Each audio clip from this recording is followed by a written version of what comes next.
Ubicar en Romanos el capítulo 7, Romanos capítulo 7.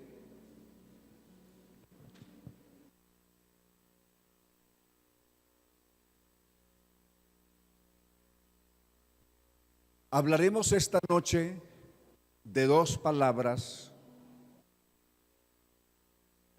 que encontraremos con frecuencia en la Biblia y que hay que saberlas aplicar según su contexto: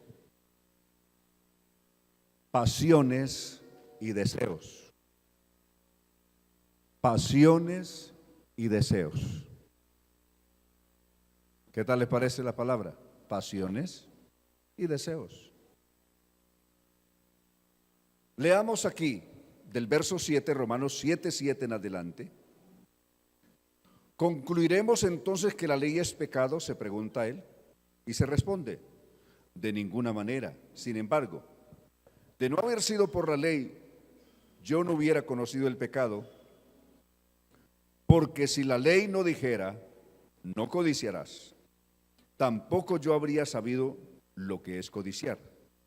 Pero el pecado se aprovechó del mandamiento y despertó en mí toda clase de codicia, porque sin la ley el pecado está muerto. Y cita un ejemplo de esto, verso 9. En un tiempo yo viví sin la ley, pero cuando vino el mandamiento, el pecado cobró vida y yo morí.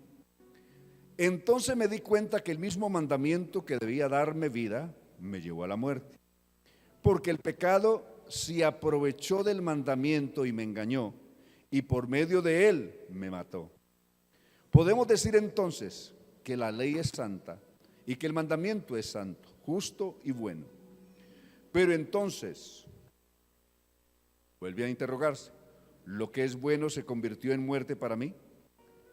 Respuesta: de ninguna manera.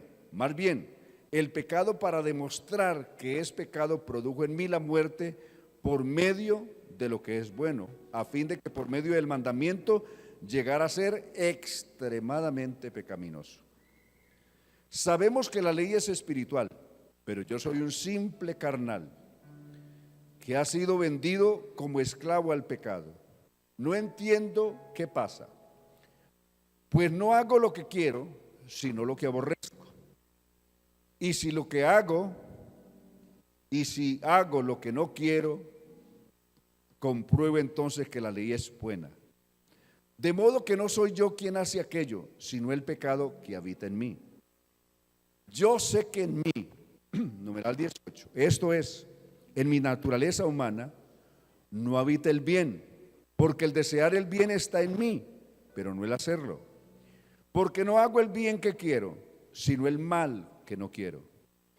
Y si hago lo que no quiero, ya no soy yo quien lo hace, sino el pecado que habita en mí. Entonces, aunque quiero hacer el bien, descubro esta ley, que el mal está en mí.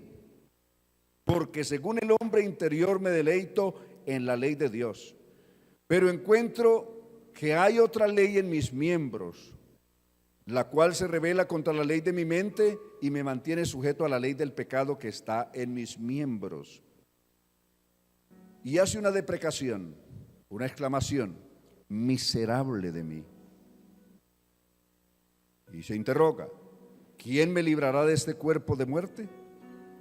Y hace esta acción de gracias: doy gracias a Dios por medio de nuestro Señor Jesucristo. Así que yo mismo con la mente sirvo a la ley de Dios, pero con la naturaleza humana sirvo a la ley del pecado. Nos detenemos para ver esta situación, esta batalla que hay entre la carne y el espíritu, entre lo que es bueno y lo que es malo, bajo las dos palabras que ya mencionamos atrás. Que el Señor nos ayude esta noche. Tenga la bondad de sentarse.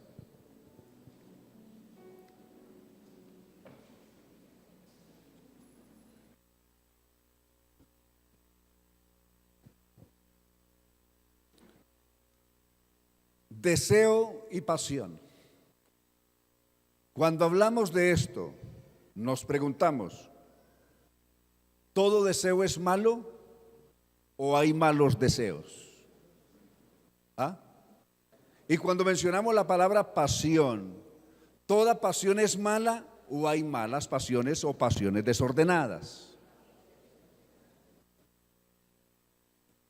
La pasión en sí no es buena ni es mala. Es como el río que corre por el cauce. El río en sí no es bueno ni es malo. Si se sale de cauce o alguien lo obstruye, desde luego tendrá problemas. Si no, pregúntele cuánta gente le ha tirado colchones y basuras a las quebradas y cuando se crece se les ha llevado la casa. Claro. Pero la quebrada en sí no es buena ni es mala. Uno puede hacerla mala o la hace buena. ¿Sí o no?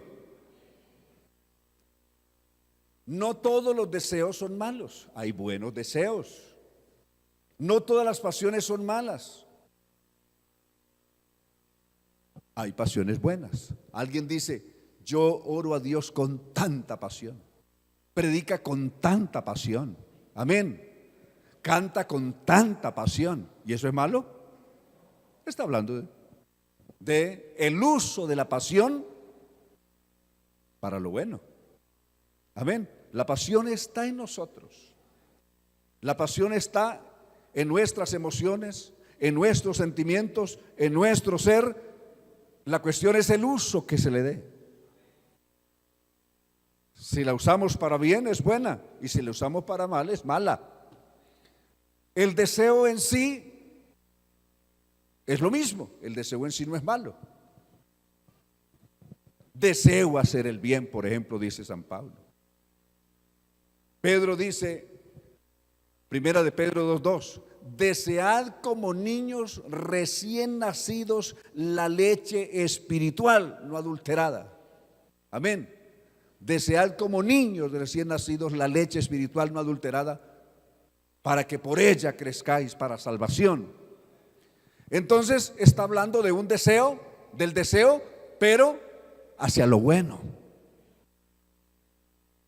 Entonces el deseo es algo natural en nosotros. El deseo en sí no es bueno ni es malo.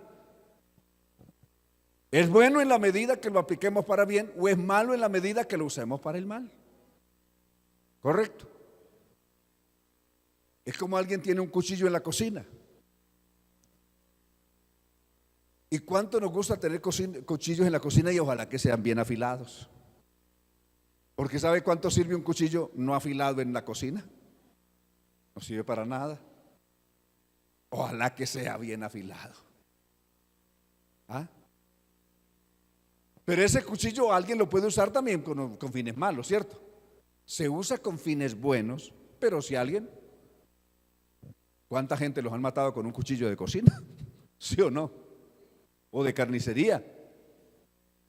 El cuchillo en sí no es bueno ni es malo. Malo es quien lo use para cosas malas. ¿Correcto? Eso es lo malo. Así son nuestros sentimientos, así son nuestras emociones. En sí ellas no son buenas ni son malas, sino que depende del uso que les demos. ¿Estamos entendiendo eso? ¿O me he explicado? Entonces, he ahí la cuestión. Sobre eso es que vamos a ahondar esta noche. Hay una cosa y es esta. ¿Desde dónde comenzó el deseo? Desde que comenzó el ser humano. A Eva Dios le dijo por allá en Génesis capítulo 2 verso 16, tu deseo será para tu marido. Por primera vez se emplea la palabra deseo. Génesis 2:16. Desde allá nació, desde allá se describe que el ser humano es un ser que se mueve por deseos. ¿Correcto? Oh, cuánto yo deseo ir a tal parte, cuánto deseo ir a Cartagena, cuánto deseo yo ir ¿a dónde? ¿A qué lugar desea? Es un deseo. ¿Cuánto deseo yo estudiar una carrera? ¿Cuánto deseo yo tener esto? ¿Cuánto deseo yo trabajar en esa empresa? ¿Cuánto deseo yo? ¿Cuánto deseo yo hacer feliz a mis hijos? ¿Cuánto deseo yo hacer feliz a mi esposo, a mi esposa? En fin, deseos. Y es malo. Y el soltero dice, ¿cuánto deseo yo casarme? Y es malo. ¿Es malo? No. Es dependiendo el uso que se le dé al deseo. ¿Correcto? ¿Me he explicado en esto? Es el uso que se le dé al deseo lo que resulta ser para bien o para mal. ¿Correcto? El deseo está en el ser humano. Y ese deseo se puede volver pecaminoso o se puede convertir en una virtud que lo lleve cada vez a consagrarse más a Dios. Yo deseo servirle a Dios, yo deseo consagrarme más, yo deseo ser más espiritual, yo deseo tener más tiempo para orar, yo deseo saber más de la Biblia. Deseo. ¿Sí o no? Pero hay alguien que desea más pecado, que alguien desea más vicio, que alguien desea más marihuana, que alguien desea más licor, que alguien desea más adulterio, más brujería. Eso es otra cosa. ¿Sí o no? ¿Ya es una aplicación para qué? Para mal. Para mal. Ya con fines malvados, eso es otra cosa. Entonces, ¿cuándo se ha trastocado todo esto? ¿Cuándo se trastorna el problema del deseo? En la medida que se da lugar a que la pasión se desordene. Por eso la Biblia habla de pasiones desordenadas. Cuando habla de pasiones desordenadas, habla de una pasión que siendo buena se desordenó, que siendo buena se le dio un uso incorrecto. Correcto, como dijimos del cuchillo de la cocina. ¿Sí o no?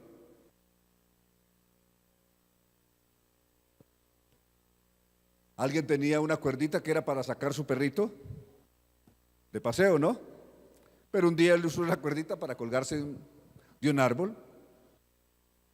¿La cuerda en sí era mala o era buena? Era una cuerda, simplemente una cuerda.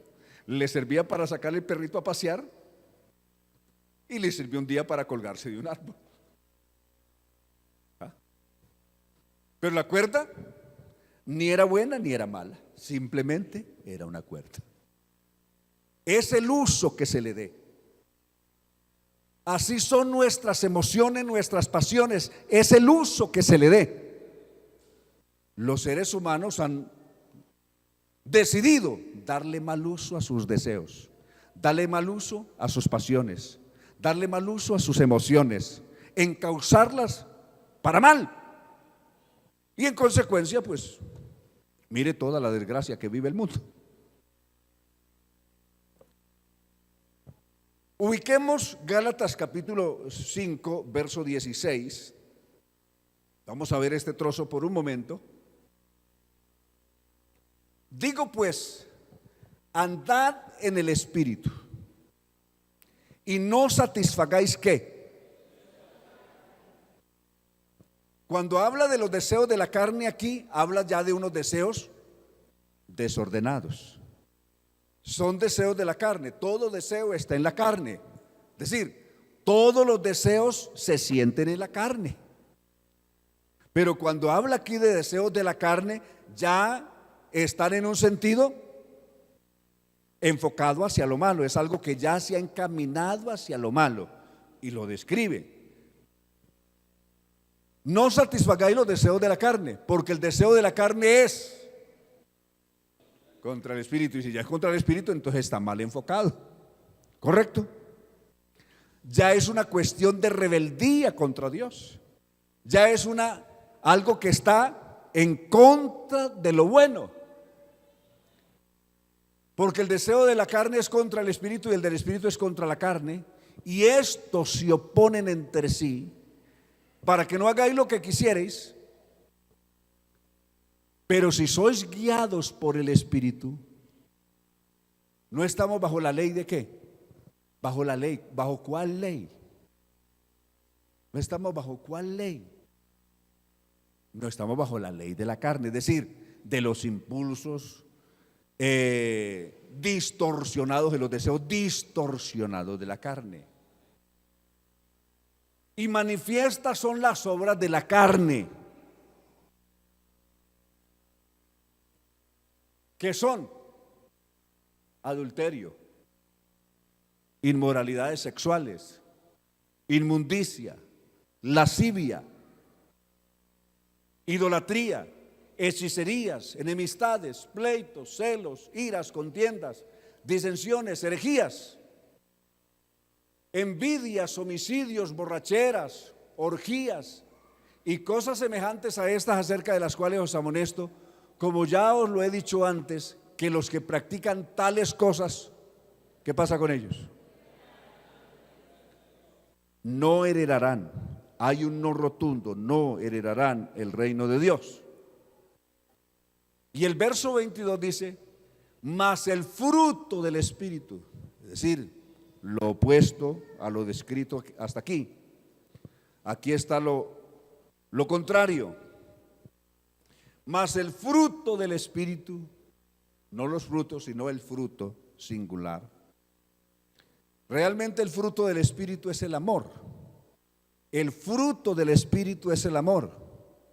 Y el amor tiene 7 raíces. Es como una plantica que tiene 7 raícesitas, 7 raíces. ¿Cuáles son esas raíces? La primera raíz, el gozo. La segunda es paz. La tercera es, la cuarta, la quinta, la sexta, mansedumbre, y la séptima, templanza.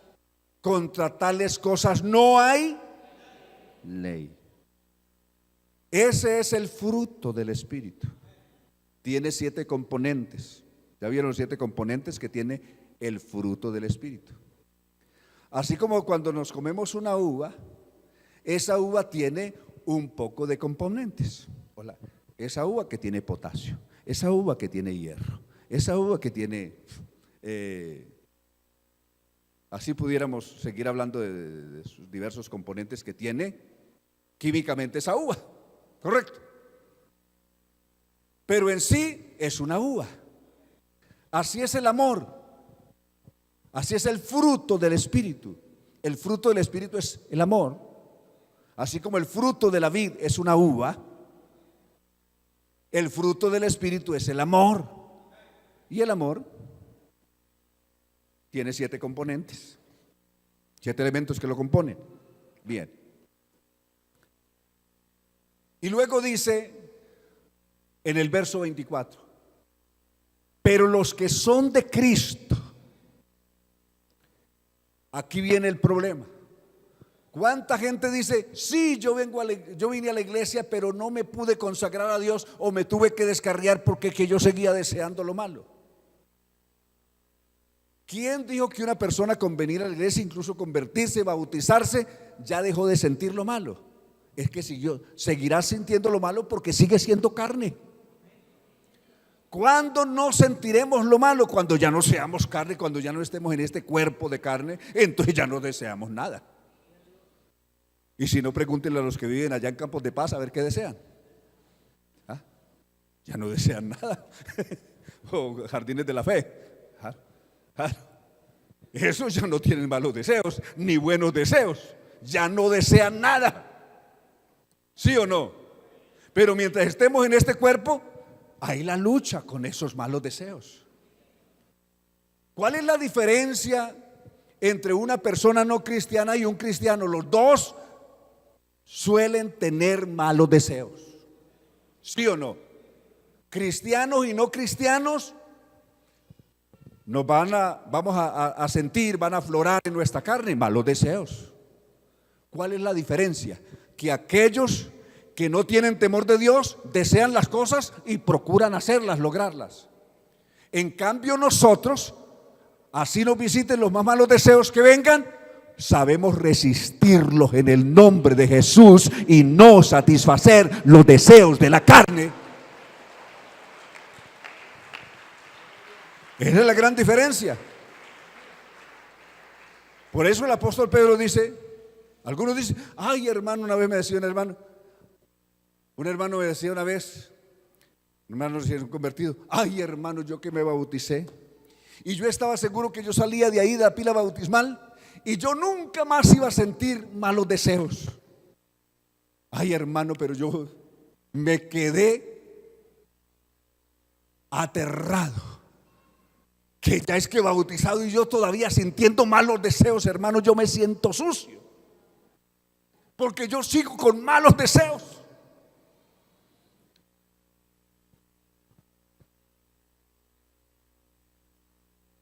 Y un hermano, un joven en un campamento decía, hermano, oren por mí, que yo no sé si es el diablo que hay en mi carne, que yo sigo deseando en mi carne tener una mujer, tener una esposa. Y le dije, lo hubiéramos más malo si nos dijeran que deseas tener un esposo.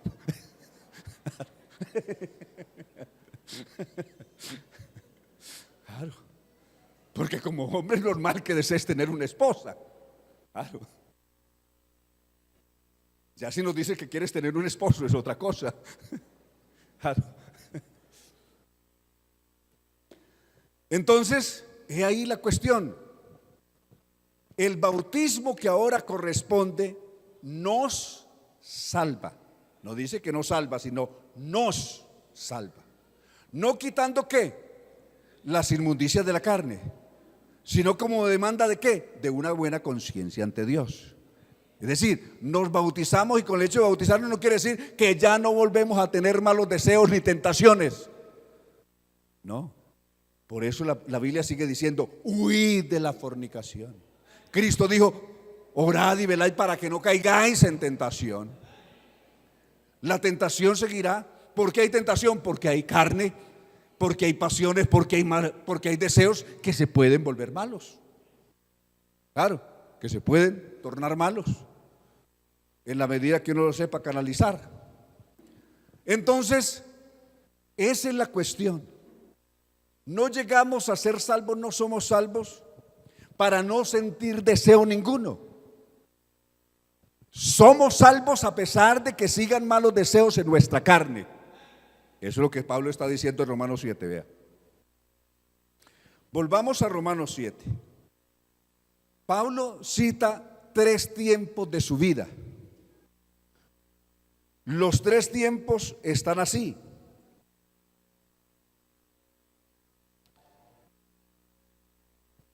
Primer tiempo, verso 9. En un tiempo, otra versión dice, en otro tiempo yo viví sin la ley, pero cuando vino el mandamiento, el pecado cobró vida y yo morí. En otro tiempo, Pablo cita ahí el primer tiempo de su vida.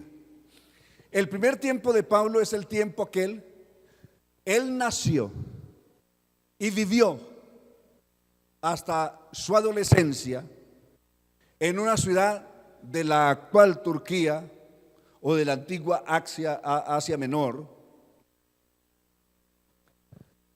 que fue Tarso, una ciudad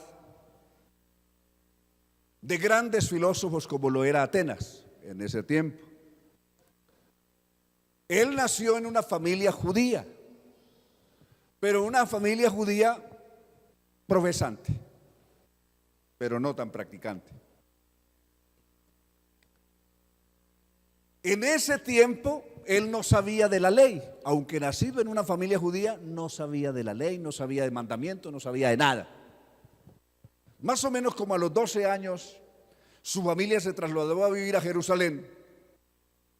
Y al llegar a Jerusalén, lo metieron a estudiar en una escuela de rabinato, es decir, en una escuela judía. Allí le tocó estudiar a los pies de un gran profesor, maestro de la ley ya conocido como Gamaliel. ¿Recuerdan? Que estudió a los pies de Gamaliel.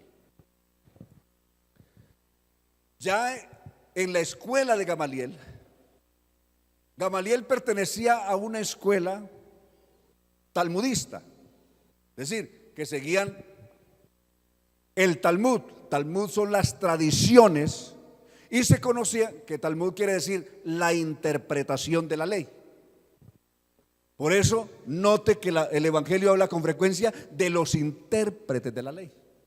Que vino un intérprete de la ley y le preguntó a Jesús: Señor, ¿cuál es el primer mandamiento de todos, por ejemplo? ¿Quién se lo preguntó? Un intérprete de la ley. Marcos capítulo 12, verso 28. ¿Quién le preguntó? Un intérprete de la ley. Diferente de Mateo 23. En la cátedra de Moisés se sientan ¿quiénes? Los escribas y los fariseos. Era otro tipo, otra escuela. ¿Ve?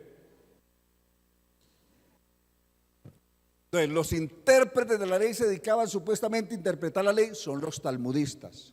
Diferente de los toraditas, que son los que siguen la Torá, es decir, la ley en sí, como tal.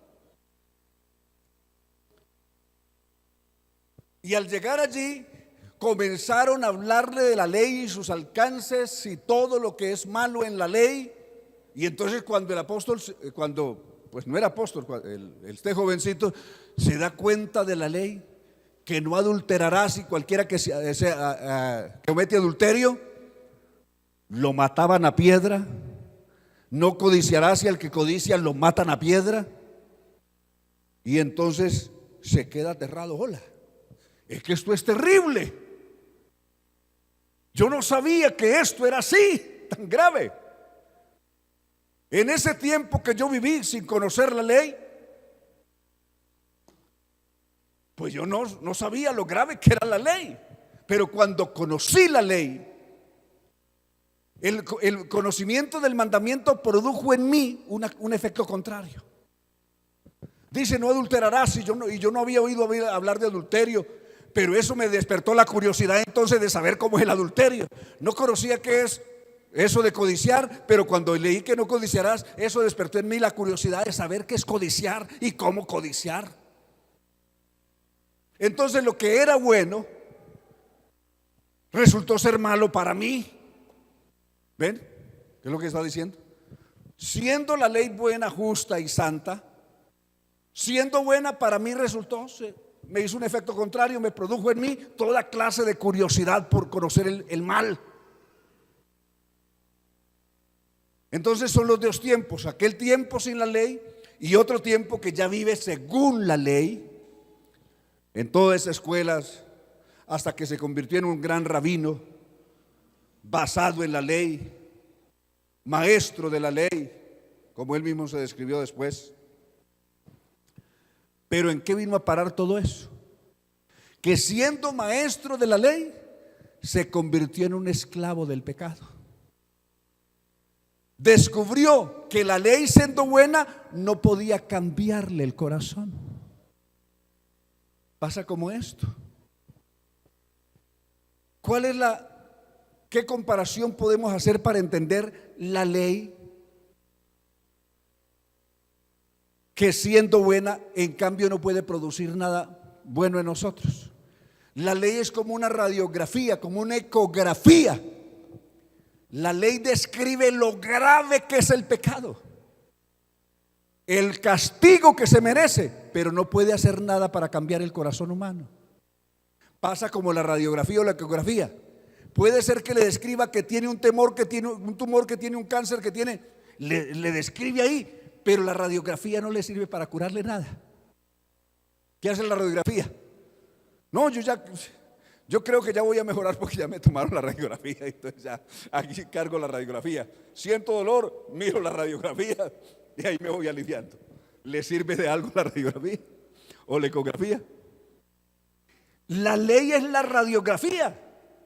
La ley lo que hace es describir lo grave, lo malo, lo terrible, el juicio que se merece la persona por su pecado. Eso hace la ley. ¿Pero le sirve para curar su mal? Pues no le sirve para curar su mal. Entonces, ¿qué hace la ley? Le describe lo grave. La radiografía le describe lo grave que está su situación. Y entonces, ¿dónde lo remiten? Al especialista. ¿Sí? Eso hace la ley. le describe lo malo y lo grave que está espiritualmente el hombre y lo remite al especialista que es Jesucristo. ¿Sabe qué? Usted no tiene otro remedio, usted no tiene otra salida. Usted, tan pecador, tan corrompido y bajo el juicio de Dios, no tiene otra solución distinta a ir a Jesucristo, que es el gran especialista. Señor, pero es que yo tengo un corazón muy corrompido. Tengo un corazón requete corrompido, habituado al mal, esclavo de malos deseos. La ley le dice: vaya al especialista que es Jesucristo. Jesucristo tiene la solución. Él le puede cambiar ese corazón. David conocía ese secreto y sabía que su corazón era terriblemente malo, corrompido, adúltero, en fin. Y un día le dijo a Dios: Señor, ¿sabe qué? Crea en mí un corazón nuevo. Necesito un nuevo corazón. Si sigo con este corazón, voy a seguir cometiendo adulterio. Esta vez fue con esta vez, mañana quién sabe con cuál otra. Yo necesito un nuevo corazón, pero no cualquier corazón. Necesito un nuevo corazón, pero que sea un corazón limpio. El Salmo 51, ¿sí o no? Versos 9 y 10 en adelante. Necesito un nuevo corazón, pero aparte de que sea nuevo, que sea limpio. Alabanzas a Dios, alabanzas a Dios. David, por la ley, sabía lo culpable que era, lo grave de su problema, y eso lo sabía a través de la ley. Pero la ley no le podía solucionar su problema, como la radiografía no le puede sanar la enfermedad al paciente. Así es la ley. Alabanzas a Jesús. Pero uno se va a Jesucristo, el Señor. Señor, tengo este problema. Tengo un corazón corrompido. Tengo una debilidad terrible por esto, por aquello, por lo otro. Tengo una esclavitud. Tengo unas aberraciones incluso. Lo que sea. Y va a Jesucristo. Y Filipenses 2:13 cuenta cómo comienza Jesucristo a obrar. Dios produce en nosotros. A ver, ¿qué es lo que dice? Porque Dios es el que produce. ¿Qué comienza a producir? Querer. Quiero apartarme de ese pecado. Quiero dejar esa maldad. Quiero dejar eso corrompido. Quiero dejar toda esa perversión. Quiero dejar toda esa suciedad. Dios pone ese querer. Pero luego no tengo fuerzas para hacerlo. Y mi voluntad no me alcanza para lograrlo. Pues Dios da otro paso conmigo. No solamente pone el querer, sino que también me da las fuerzas, el valor para hacerlo. Aquello que humanamente no lo puedo lograr, Dios tiene los recursos para brindármelos para que yo lo pueda realizar. Alabanzas a Dios. ¿Cuántos alabamos al Señor? ¿Cuántos alabamos al Señor? Pienso que ha sido casi un caso generalizado que nos ha pasado, por lo menos a mí me pasó. Cuando yo entendí que el Evangelio era bueno, era el plan verdadero de Dios, era el mensaje de Dios, y no había duda, y lo comprobé por las Escrituras. Llegué a la conclusión: definitivamente el Evangelio es el plan de salvación. El Evangelio es bueno, el Evangelio es santo, el Evangelio es puro, el Evangelio es glorioso. Pero yo decía: pero hay un problema, y es que yo no soy capaz. Qué lindo el Evangelio, pero yo no soy capaz. Pero seguí oyéndolo, a pesar de que decía que no era para mí, que no era capaz. Yo era apenas un adolescente, con la cabeza metida por allá en cantidad de cosas. Y yo seguía pensando para mí que no era capaz. Pero seguí oyendo el Evangelio. Y un día, una noche, después de haber leído la Biblia por 6 horas consecutivas, desde las 6 hasta las 12 de la noche, en una habitación, estaba solo.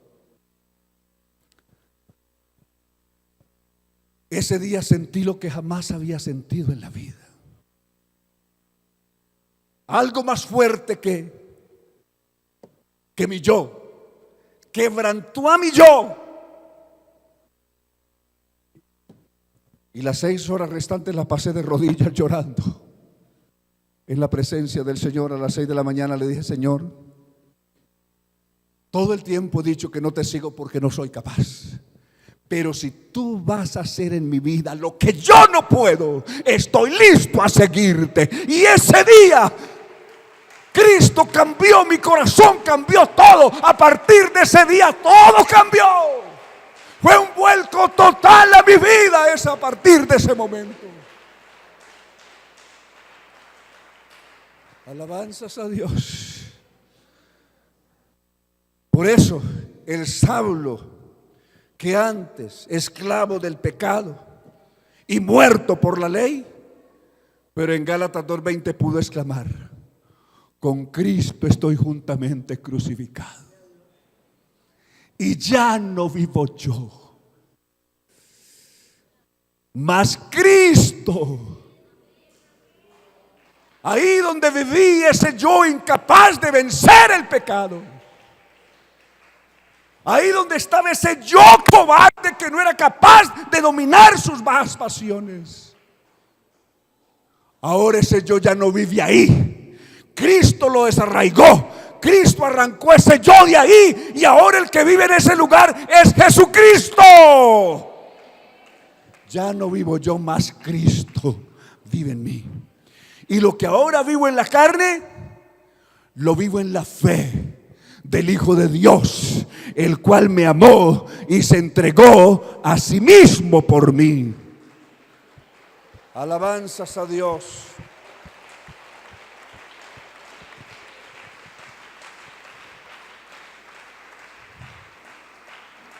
Y repasemos ese verso 24, 5:24 de los Gálatas que estábamos leyendo ahora. Los que son de Cristo. La gente que no es de Cristo vive esclava de sus pasiones. Y no pueden hacer otra cosa que dejarse arrastrar del impulso de sus pasiones y de sus malos deseos. Pero los que son de Cristo, no los que asisten a la iglesia. Mucha gente ha asistido a la iglesia por años, aún bautizados, pero nunca se convirtieron y siguieron esclavos de sus malas pasiones. Vienen aquí, les gusta todo, les parece tan lindo, pero salen afuera y les gusta más lo de afuera. Y son esclavos de lo de afuera. Nunca han sabido ni experimentado lo que es la conversión verdadera. Porque cuando uno se convierte a Dios es otro. Es una nueva criatura. Es un nuevo hombre. Es una nueva mujer. Sigue teniendo malos deseos, sí, pero tiene el valor de reprimirlos, de rechazarlos. Sigue con malos deseos, sigue con tentaciones, pero tiene temor de Dios y puede decir como José: ¿cómo cometería yo tan grande mal y pecaría contra Dios? Aleluya. Porque los que son de Cristo, a ver, ayúdenme a decir, a leer, qué es lo que dice ahí. ¿Quiénes?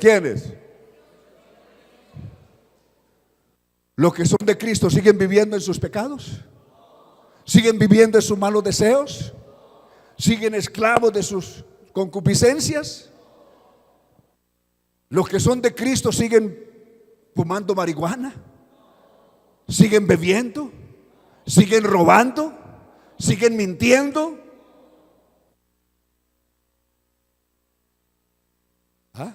Se siguen emborrachando, siguen fornicando. Los que son de Cristo han crucificado su carne, han crucificado su carne, han crucificado su carne. Cuando su carne les pide adulterio, le recuerdan: estás crucificada, carne. Cuando su carne le pide pecado, le recuerda: estás crucificada, carne. Quiero recordarte que te crucifiqué con Jesucristo ahí, en el Calvario también con Él. Alabanzas a Dios, alabanzas a Jesús. Como decía el hermano Dross, uno de los misioneros que trabajó en Colombia: hay veces que me levanto, hay días que se me quiere levantar ese viejo hombre, ese viejo Dross. Y cuando ese viejo Dross intenta levantar la cabeza, yo levanto un mazo y le doy un golpe en la cabeza y le digo: viejo Dross, estás muerto. Aleluya, aleluya, alabanzas a Dios. Hay que recordarle a ese viejo que está muerto. ¿A cuál viejo? Al viejo hombre. ¿Sí o no? ¿Sí o no? ¿Ah? ¿No la Biblia no dice eso? Que nos despojemos del viejo hombre ¿con qué? Con sus hechos. ¿Sí o no? Alabanzas a Dios. Entonces, hermanos, esa es la situación. El cristiano verdadero es verdad que está en una lucha. La lucha principal del cristiano no es contra el diablo ni con otras fuerzas. La lucha principal del cristiano es con uno mismo. Es con uno mismo. ¿Pero que esta batalla la ganamos? Sí. ¿Que la ganamos en el nombre de Jesús? ¿Sí o no? ¿Cuántos estamos convencidos de esto? Uno tiene que estar convencido de esto, plenamente convencido.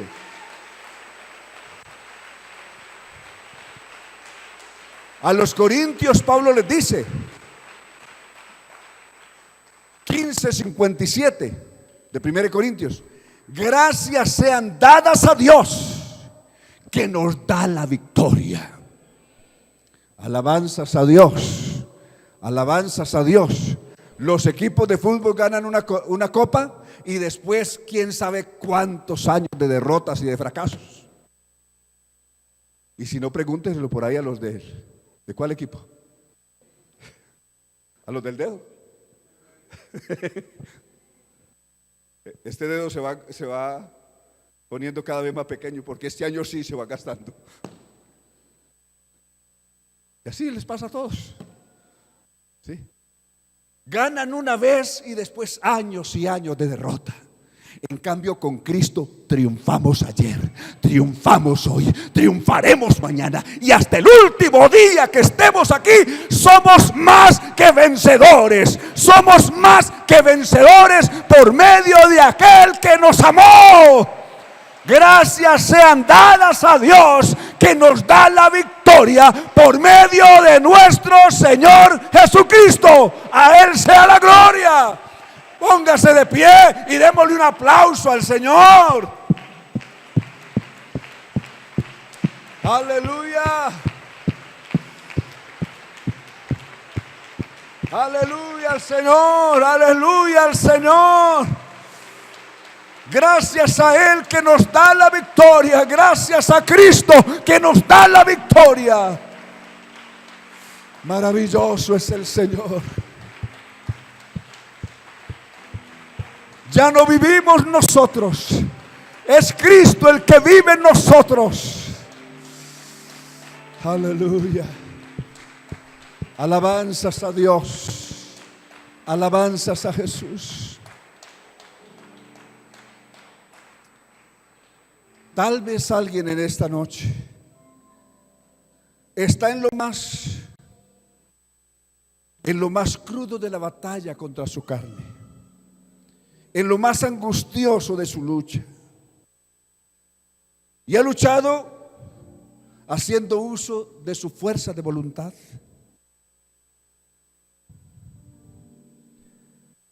Pero la FB no alcanza. La FB es la fuerza de voluntad. No alcanza para vencer el pecado. Se necesita más que FB. Se necesita Jesús en el corazón. Se necesitan los recursos de Dios. Se necesita el poder de Jesús. David lo sabía y por eso dijo: Jehová es mi pastor y nada me faltará. Necesito fuerzas para enfrentarme con el pecado, con mis pasiones, conmigo mismo, y Dios me da los recursos que yo necesito. Aleluya. Aleluya.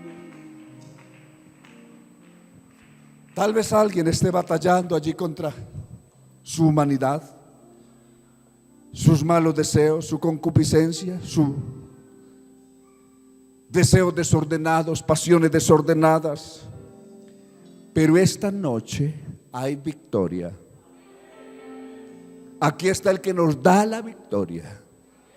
Aquí está el que nos da la victoria por medio de nuestro Señor Jesucristo. ¿Cuántos creemos que tenemos victoria en Jesús? Si hay alguien que está combatiendo, quiero recordarle, allí donde está, cerremos con este texto de Hebreos 13:20. Mire lo que está diciendo Dios. Apliquémoslo a nuestra vida esta noche.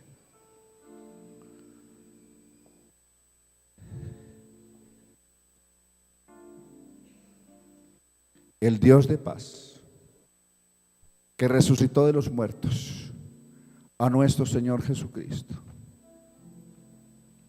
el gran pastor de las ovejas, por la sangre del pacto eterno.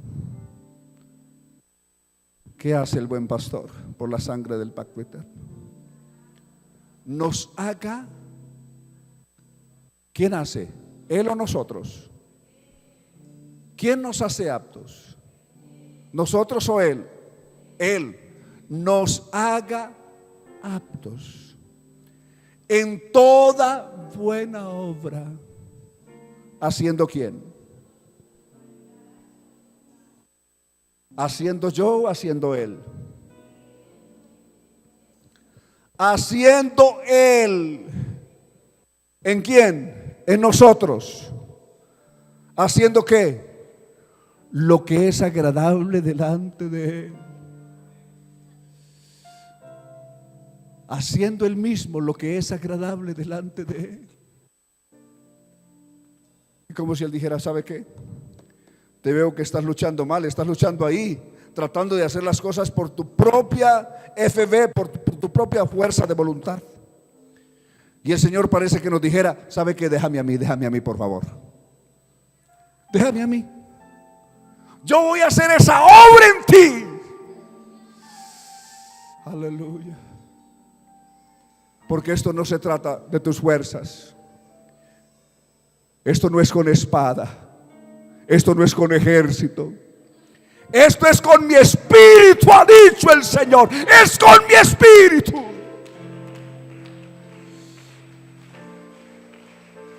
Esa carne y esos deseos y esas malas pasiones no las vas a vencer por tus recursos.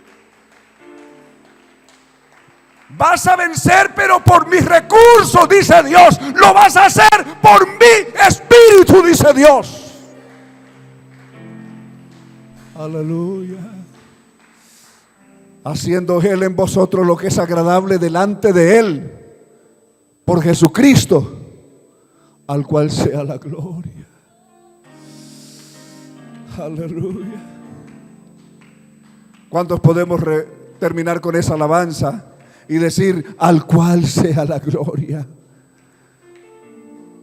Al cual Jesucristo sea la gloria. ¿Por cuánto tiempo? Por los siglos de los siglos. Amén. A Él sea la gloria. Alaba a Dios allí mientras Mientras cantamos, habla con Dios allí. A Él sea la gloria por siempre. Amén. A Él sea la gloria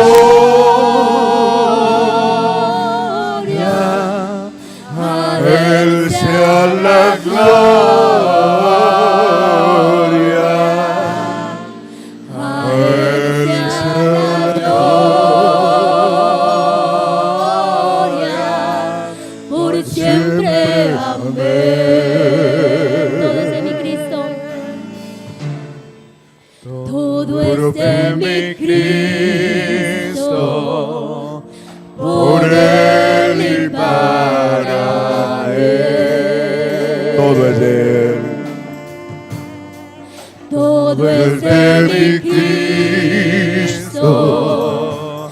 Por Él y para Él. A Él sea Todo la es de mi gloria. Cristo. Todo es de mi Cristo. Todo es de Él. Por Él y para Él.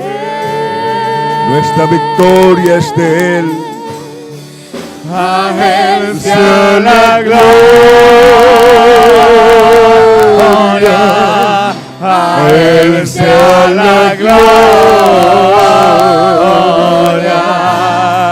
A Él sea la gloria. Por siempre. Amén.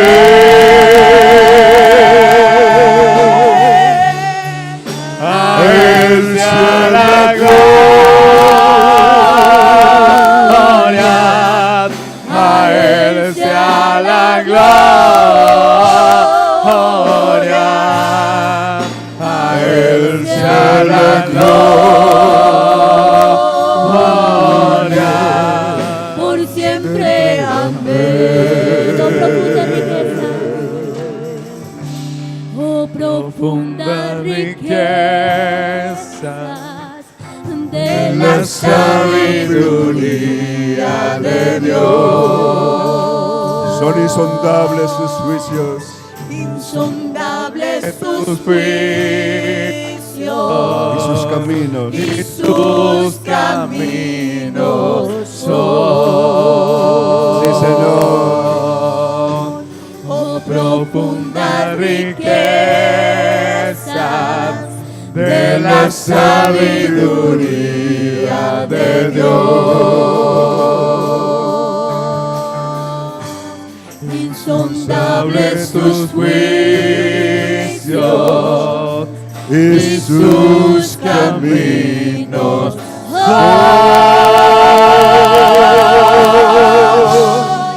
a Él sea la gloria, a Él sea la gloria, a Él sea la gloria, por siempre. Amén.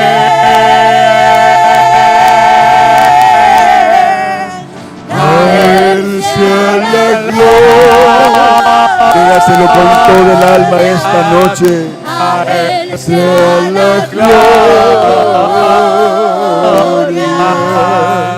A Él sea la gloria, por siempre. Amén. Gracias, Señor. Gracias, Señor. Siempre. Amén. Aleluya. Gracias a Dios. Siempre. Amén.